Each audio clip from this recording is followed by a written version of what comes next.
Jean-Luc Reichmann connaître bien Bruno. Cela fait déjà presque 5 mois que elle, actuel maître du midi, est présent dans les 12 coups de midi sur TF1. Mais certains téléspectateurs se plaignent des 1 de taille important. Même elle, animateur, s'érange de leur cote. Depuis le 20 janvier, Bruno est la star des 12 coups de midi. Le candidat est actuellement le 4e plus grand gagnant de l'émission, juste derrière Paul Elkarat. Il a déjà réussi à remporter 6 étoiles mystères. Il est, pour l'instant, à la tête de 634 224 € de cadeaux et de gains. De quoi faire rêver les téléspectateurs qui pensent que le jeune homme va battre tous ses concurrents. Mais il ne veut pas se mettre la pression, il enchaîne les émissions. Aujourd'hui, je prends les émissions les unes après les autres. Si je suis éliminée demain, je considérerai que j'y ai bien fait et que j'y ai atteint mes objectifs. Une publication partagée par Bruno 12 coups de midi, BHCD, mais si Bruno est si fort, c'est parce qu'il a des techniques. Ce que nous pouvons vous dire, c'est que pour elle, étoile mystérieuse, il a décidé d'y passer beaucoup de temps.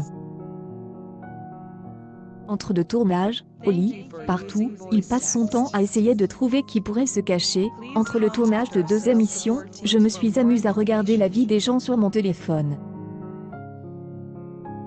À chaque nouvel indice, nous essayons de savoir à qui il peut faire référence.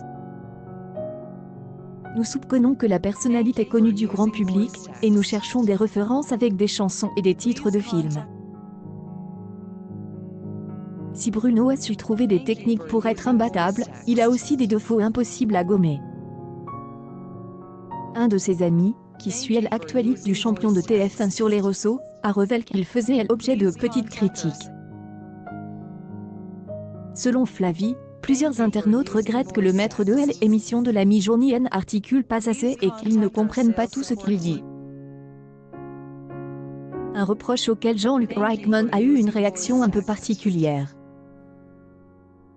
Il a décidé d'en rajouter, tout de suite, je n'osais pas en parler, a-t-il avoué à son talentueux candidat.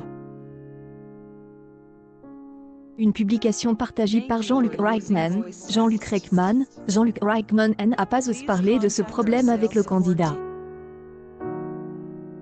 Il a déclaré, je n'osais pas en parler.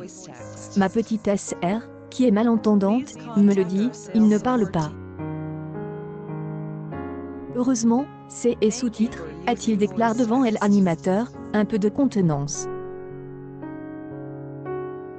L'animateur a alors trouvé une explication à ce petit problème, quand on a un peu de mou, c'est un peu du chewing-gum. Le champion, quant à lui, est content de remercier les personnes qui ont retranscrit ses paroles afin qu'il puisse être mieux compris par les téléspectateurs. Donc on ne peut pas être bon dans tout. Ce n'est pas la première fois que Flavie s'exprime sur le plateau de 12 coups de midi. En effet, l'ami de Bruno avait déjà fait une déclaration à Jean-Luc Reichmann il y a quelques jours.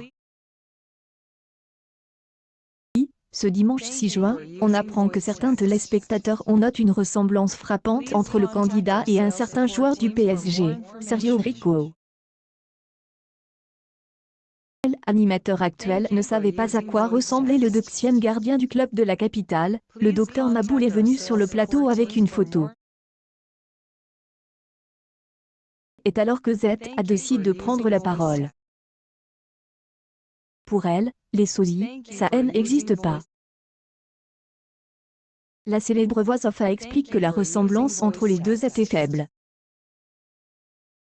Elle a notamment expliqué que Sergio Rico n'avait pas l'étincelle de Fifou. Quant à lui, n'a eu aucune réaction aux propos de la téléspectatrice. Échange, l'animateur est resté très silencieux, ce qui ne nous dit pas ce qu'il pense de sa supposée ressemblance avec le footballeur. En pensez-vous? N'hésitez pas à nous le dire dans les commentaires. Dans tout, bien sûr. Accueil 12 coups de midi. Jean-Luc Reichmann, les 12 coups de midi, dévoile ce qui le perturbe chez Bruno, le